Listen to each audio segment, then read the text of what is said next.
8월 한 달 동안에 하나님께서 금요 비상기도회를 통해서 정말 놀라운 은혜를 주셨습니다. 기도할 때마다 하나님 하늘의 문을 여시고 은혜를 달라고 기도하는데, 지난 금요일은 정말 하나님께서 하늘의 문을 여시고 폭포수 같은 은혜를 내려주셨습니다.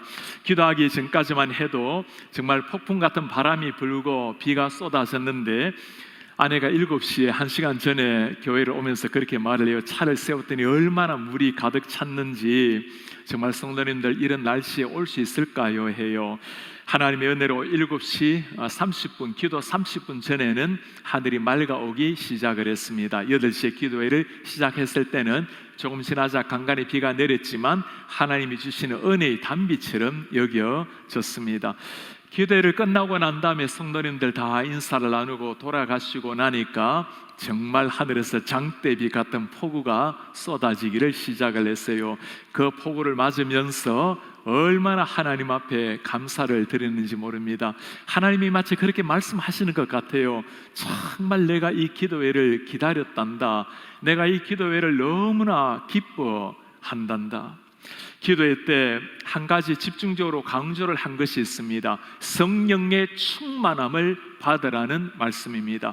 성령의 충만함을 받아야 권능의 제자가 되고, 하나님이 주시는 능력을 받아야 우리의 싸움, 영적 싸움에서 승리할 수가 있기 때문입니다. 오늘 우리는 수많은 역경, 고난, 도전 앞에서 흔들림 없이 하나님 앞에 견고하게 나가서 마침내 승리한 한 사람, 느헤미야를 만나게 될 것입니다. 당시 이스라엘의 상황은 이러했습니다. 고생 끝에 성벽 공사가 거의 끝날 때쯤 되었습니다. 1절에 이렇게 말씀을 해요. 산발락과 도비아와 아라비아 사람 게셈과 그 나머지 우리의 원수들이 내가 성벽을 건축하여 허물어진 틈을 남기지 아니하였다 함을 들었는데, 그때는 내가 아직 성문에 문짝을 달지 못한 때였더라. 그때 아직 성문 문짝을 달지 못한 때였다. 이제는 성벽 건축이 거의 끝이 나고 성문에 문짝만 달면 완성이 되는 즈음이었습니다. 사탄의 공격이라는 것은 이렇게 마지막 순간에 더욱더 맹렬하게 다가오는 것이 사탄의 공격이죠. 영적인 싸움에서 우리 그리스도인이 긴장을 늦춰야 될 때는 아무 데도 없는 겁니다. 매 순간마다 깨어 있어서 영적 싸움을 하는 사람, 이들이 전투하는 우리 그리스도인들의 삶입니다. 이스라엘 백성들에게 다시금 불어닥친 공격, 고난, 이제까지 왜 끝과는 굉장히 달랐습니다. 지금까지는 이스라엘 백성들 성벽을 쌓지 못하도록 끊임없이 공격해 왔는데, 이제는 한 사람, 성벽을 쌓는데 가장 중요한 역할을 했던 느헤미야 지도자 한 사람을 끊임없이 공격을 하기 시작했습니다. 하나님의 역사를 중단시키고 마침내 하나님의 백성들을 무너뜨리려고 하는 사탄의 계략이었습니다. 적들은 3가지 술책으로 느헤미야를 공격을 해왔습니다. 끊임없이 회유, 타협을 강조하고 거짓 모략, 거짓말로 중상모략을 하기도 하고, 심지어 안 되니까 마지막에는 생명의 위협까지 가해왔습니다. 이런 사탄의 공략은 그때나 지금이나 다 비슷한 패턴으로 우리에게 나타나기 마련이죠. 어떻게 하면 사탄의 공격에 굴하지 아니하고 이겨낼 수가 있을까요? 오늘 느헤미야를 통해서 그 비결을 몇 가지 살펴보려고 합니다. 느헤미야에게 다가왔던 첫 번째 공격은 타협에 대한 공격이었습니다. 타협하자. 적들은 이제까지 성벽 공사 이루지 못하려고 가전수단을 다 가지고 공격했는데, 이제는 성벽 공사 거의 완성을 다 보게 된 거예요. 그러자 이들이 공격 방식을 바꾸어 나옵니다. 산발락과 게셈이 내게 사람을 보내어 이르기를, 오라, 우리가 오노 평지 한 촌에서 서로 만나자. 실상은 나를 해하고자 함이었더라. 오노 평지라는 것은 예루살렘에서 한 25km, 15마일 정도 떨어져 있는 곳이었습니다.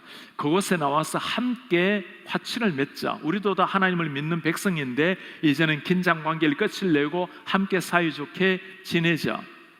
사람의 눈에 보면 얼마나 좋은 일입니까? 지금 느헤미야 이 전쟁에 얼마나 지쳤겠어요. 이제는 화친을 잘 맺고 마지막 성벽 공사 마무리하면 얼마나 좋겠습니까? 그러나 느헤미야는 저들의 심정 의도를 알았습니다. 사실은 나를 해하고자 함이었더라.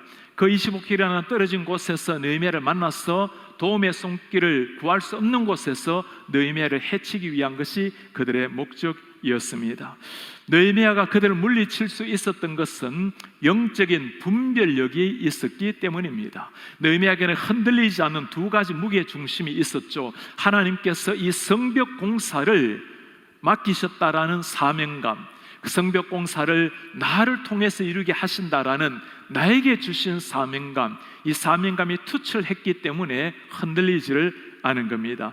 느헤미야는 이 상황을 분별한 것도 대단했지만 그 분별력에 따라서 과감하게 결단하고 실천하는 그 결단력도 정말 존경스럽습니다. 아마 많은 사람들이 이런 상황이 되면 그냥 적진 속으로 뛰어 들어가서 자신이 용기 있는 모습을 보임으로써 상황을 해결하려고 할 것입니다. 사실 많은 지도자는 이런 유혹에 넘어가서 자신도 망치고 때로는 속해 있는 기관을, 단체를 어렵게 할 때도 있지 않습니까? 하나님의 교회를 섬기는 사람들이 꼭 기억을 하셔야 될 부분입니다. 나의 성격대로, 내 기질대로 나 스스로는 안 된다는 사실이죠. 나에게 맡겨주신 하나님의 사명, 나를 부르신 하나님을 중심축으로 삼아야 위험에 빠지지 않고 회유에 넘어가지 않는다라는 말씀입니다. 타협을 통해서 느헤미야에게 다가왔던 적들, 이 타협이라는 것, 인류 조상에게 처음으로 무너뜨린 것이 타협이었습니다. 하나님의 말씀을 그대로 따르지 못하도록 타협한 사람들, 심지어 사탄은 예수님에게 나왔을 때도, 시험할 때도 타협이라는 무기를 가지고 다가왔어요. 네가 정말 하나님의 아들, 능력이 있으면 이 돌을 떡이 되게 하라. 네가 정말 하나님의 아들이라면 높은 곳에서 뛰어내려라. 하나님이 천사를 통해 너를 받아줄 것이다. 천하만국을 보여주면서 이야기하죠. 나에게 절하라. 내가 이 모든 세계를 너에게 주리라. 교묘한 방법으로 사탄은 다가왔지만 예수님께서는 하나님의 말씀을 가지고 사탄을 물리치셨습니다. 하나님의 말씀에 기본 무게 중심을 두었기 때문에 어떤 회유 타협에도 굴하지 않고 하나님의 아들 예수 그리스도의 모습을 보여주신 겁니다. 사는 성도님들, 우리에게도 흔들리지 않는 영적 무게 중심이 무엇인지를 한번 물어보시기를 바랍니다. 젊을 때 건강한 모습, 또 넉넉한 가정 생활, 사랑하는 자녀들이 듬직하게 잘 자라나는 것 다 소중한 일입니다. 그러나 아무리 땅 위에 귀한 것이 있다 하더라도 그것이 흔들리는 우리의 영혼은 하루도 한 시간도 지탱해 줄 수가 없는 겁니다. 영혼이 흔들리지 않는 중심축, 하나님의 진리의 말씀, 하나님의 앞에 엎드리는 기도, 하나님 자신이 우리의 중심축이 될 때 우리는 어떤 유혹, 타협에도 굴하지 않고 하나님의 사람으로 승리를 할 수가 있는 겁니다. 느헤미야에게 다가왔던 두 번째 공격이었습니다. 회유로, 타협으로 되지 않으니까 이제는 거짓 소문, 중상모략을 퍼뜨리기를 시작을 합니다. 5절 한번 보시겠습니까? 산발랏이 다섯 번째는 그 종자의 손에 봉하지 않은 편지를 들려내게 보냈는데, 산발랏 네 번이나 화친을 맺자고 왔지만 느헤미야가 응답하지 않으니까 다섯 번째는 전략을 또 바꾸었어요. 그 종을 보내어가지고 봉하지 않은 편지를 들고 온 겁니다. 봉하지 않은 것, 당시에 문서라는 것은 두루마리에 써서 봉해서 읽는 사람이 펼쳐보게 되어 있습니다.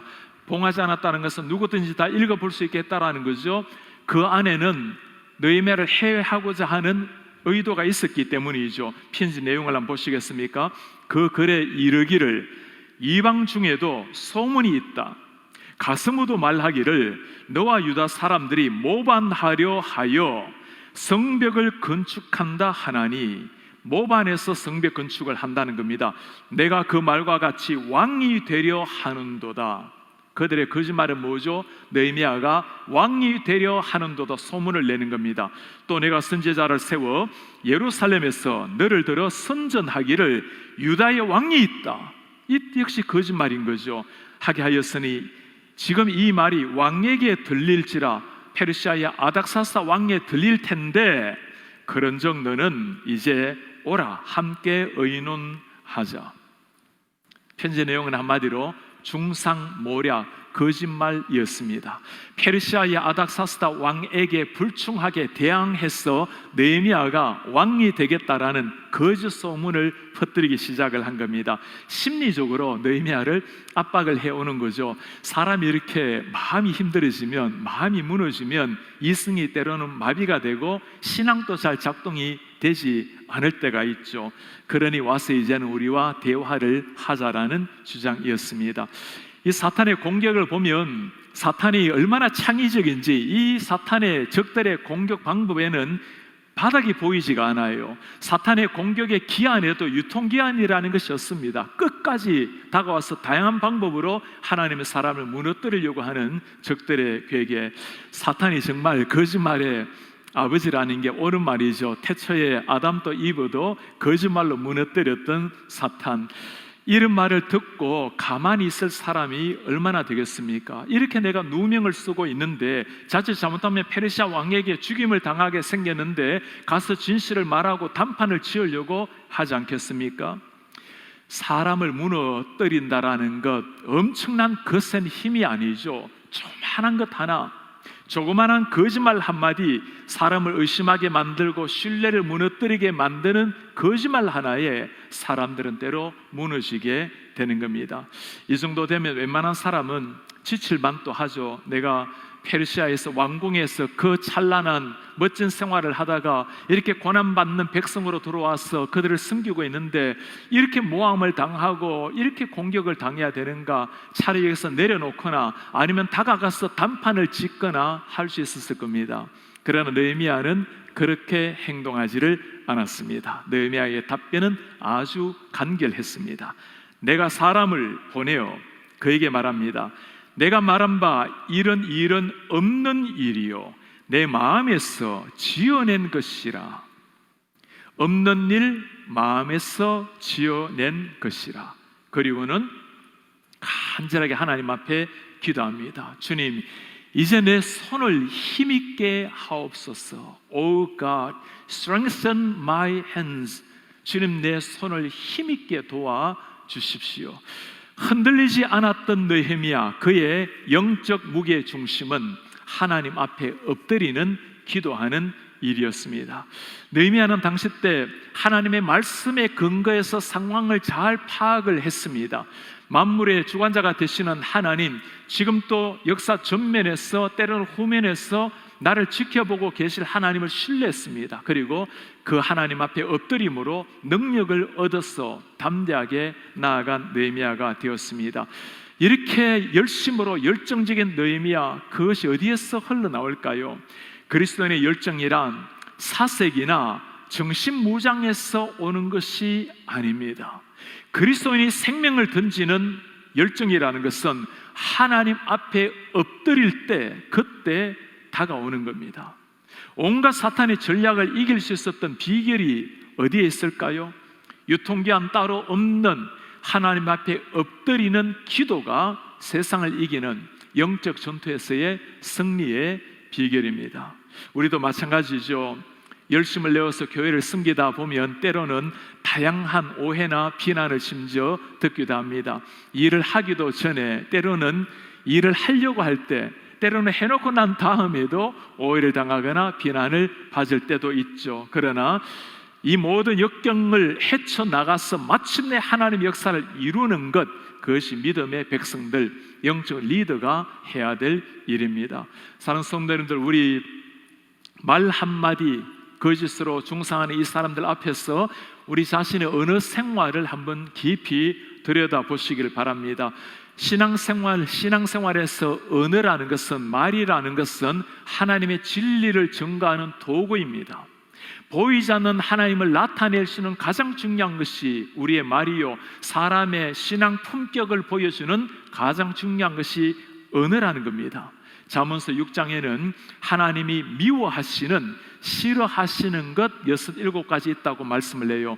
3가지가 거짓말과 관계되는 일입니다. 거짓된 혀, 거짓을 말하는 망령된 정인, 형제 사이를 이간하는 자, 말로써 내 자신도 거짓되게 만들고 형제 사이를 갈라놓는 사탄의 계획에 넘어가는 사람들의 모습입니다.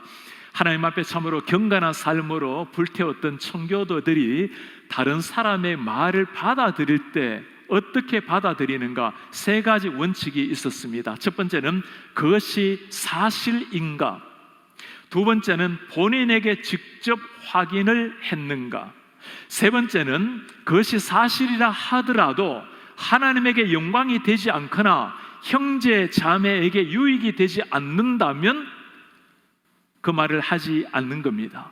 하나님께 영광이 되는가, 형제 자매에게 유익이 되는가, 성도님들이 그렇다고 판단이 되면 우리는 널리 그 말을 퍼뜨려야 될 것입니다. 그렇지 않다면 그 말로 말미암아 하나님의 영광은 떨어지고 사탄을 행복하게 만들고 심지어 교회 공동체를 어렵게 할 때가 얼마나 많습니까? 우리의 말은 우리 속에 계시는 예수님을 드러내는 편지입니다. 예수님을 진실로 믿는 신앙 품격은 언어를 통해서 나타나는 겁니다. 세 번째 도전이었어요. 이제는 회유도 안 되고 타협도 안 되고 거짓말도 안 되니까 생명을 위협하면서 다가왔습니다. 어떤 공격에도 끔찍하지 않으니까 이제는 아주 색다른 교묘한 방법으로 적들이 다가오기 시작합니다. 스마야라는 선지자를 돈으로 매수를 해요.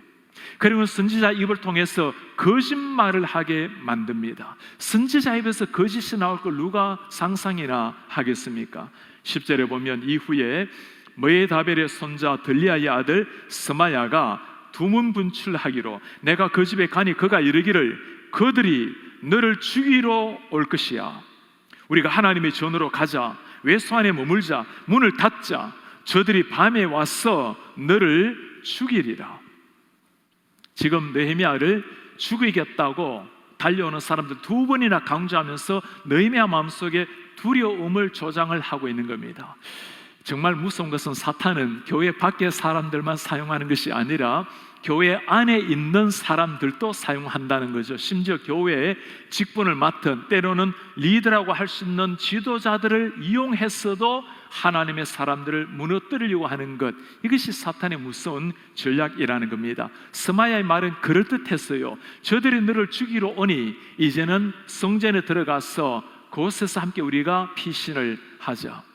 겉으로 보면 느헤미야를 위해서 하는 말 같습니다. 그러나 가만히 영적인 분별력을 가지고 이 상황을 들어보면 그의 말이 거짓 선지자가 하는 말이라는 것을 단번에 간파를 했어요. 왜 그렇죠?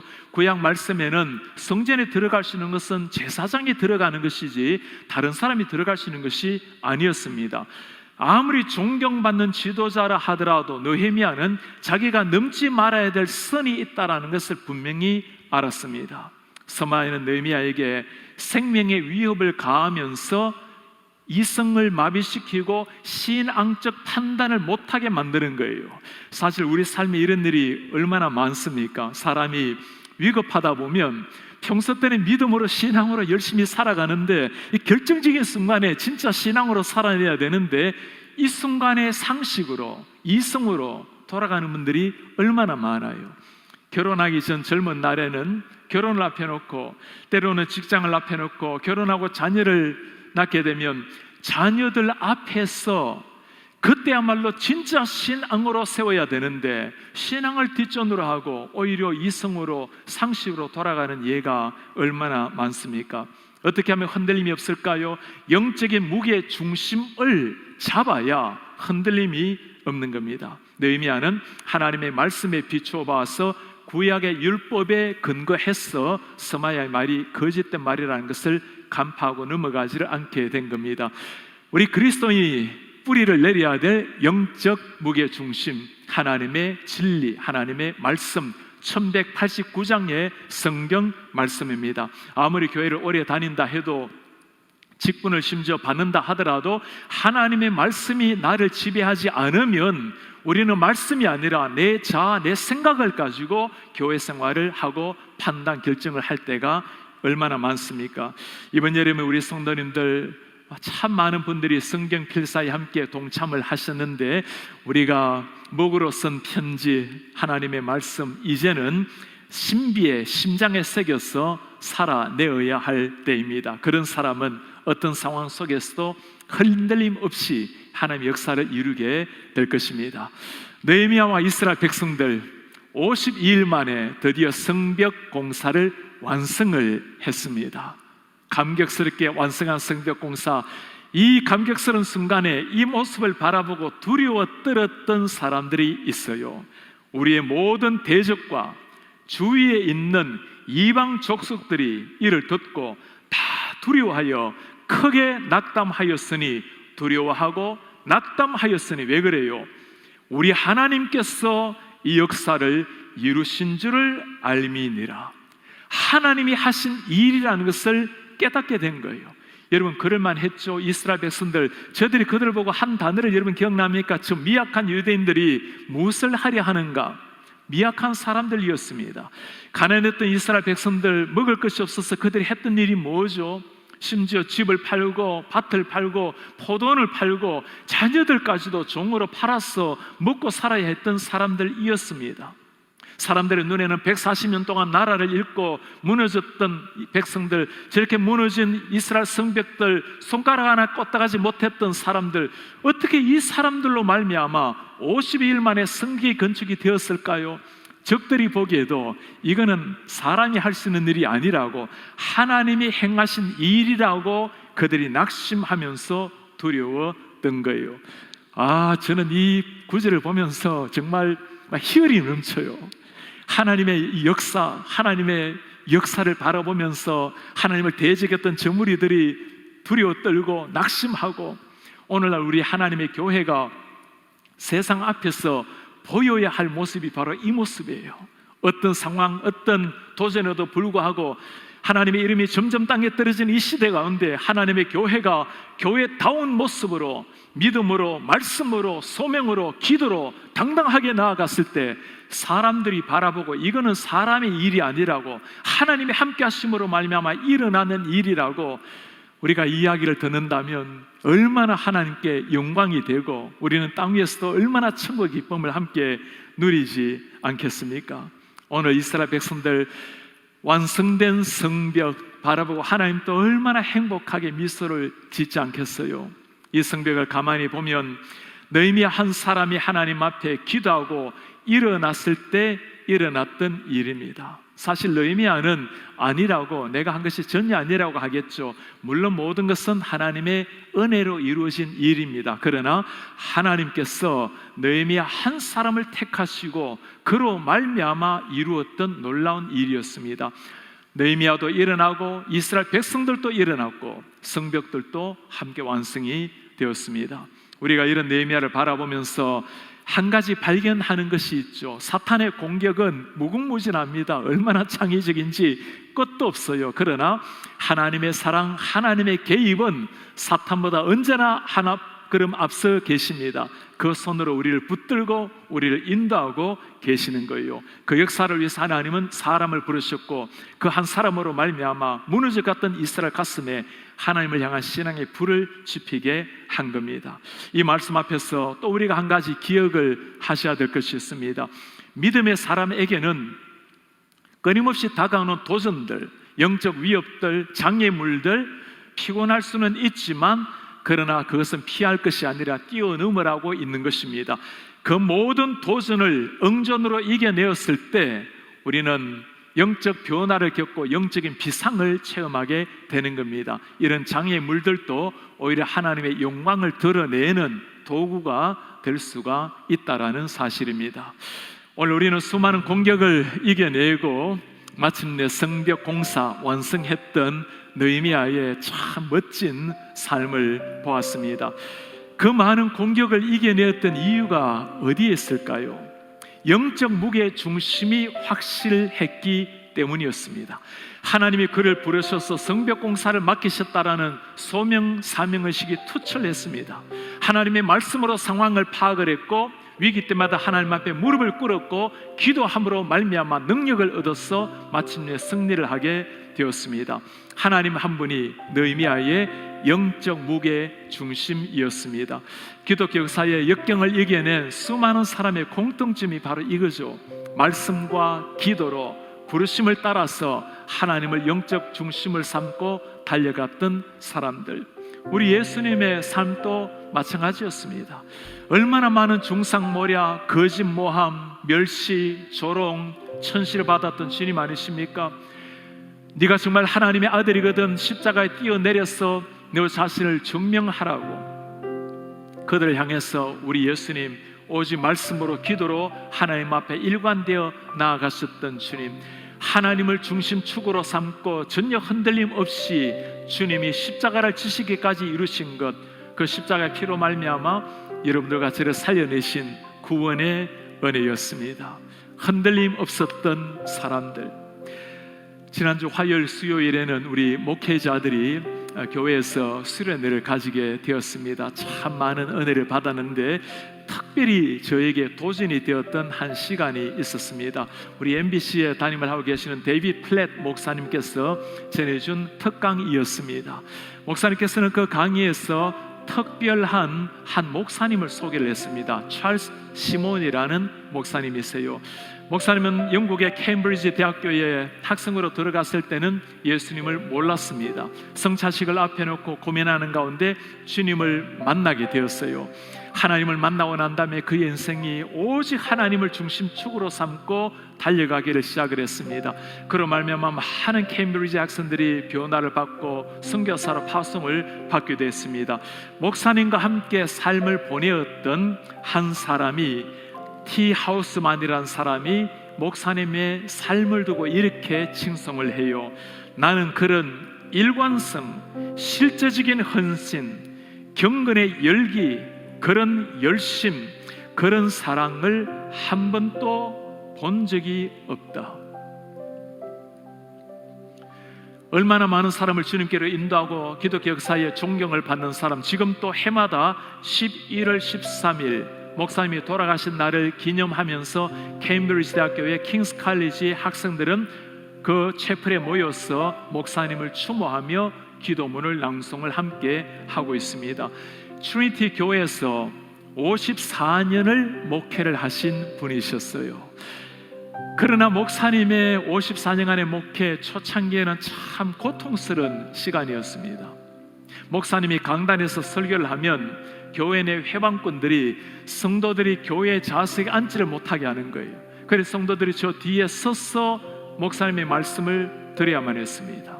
그 고통스러운 세월 하루 이틀이 아니고 1, 2년이 아니고 10년을 그렇게 설교를 한 거예요. 상상이 갑니까 이게? 수많은 교회를 가실 수 있었지만 그러나 하나님이 나에게 부르신 자리라고 사명을 위해서 신실하게 하나님의 말씀을 전했습니다. 그 비결이 무엇인지 훗날 심야 목사님이 이렇게 말씀을 해요. The light of God's countenance then first visited me. 하나님의 그 영광의 낯빛으로 나를 먼저 찾아오셨습니다. And in His great mercy, 그 크신 자비하심으로 He has never withdrawn it from me. 나로부터 그 빛이 한 번도 떠난 적이 없었습니다. 1836년 9월 마지막 목사님 설교를 하셨습니다. 그 설교에 나오는 한 구절입니다. 신자의 삶에는 두 가지가 가장 중요합니다. 하나는 모든 것에서 하나님을 즐거워하는 일입니다. 어떤 일을 하더라도 하나님을 즐거워하는 것. 다른 하나는 하나님 안에서 내가 맡은 모든 일을 즐거워하는 겁니다. 그 고통스러운 목회자의 삶 속에서도 하나님을 즐거워하고 하나님이 맡기신 일을 즐거워하는 것. 돌아가시기 전에 제자가 물었습니다. 목사님 지금 무슨 생각을, 머릿속에 무엇이 떠오르십니까? I do not think anything. 나는 아무것도 생각하는 것이 아니라네. I just enjoy. 나는 하나님을 즐거워하고 있다네.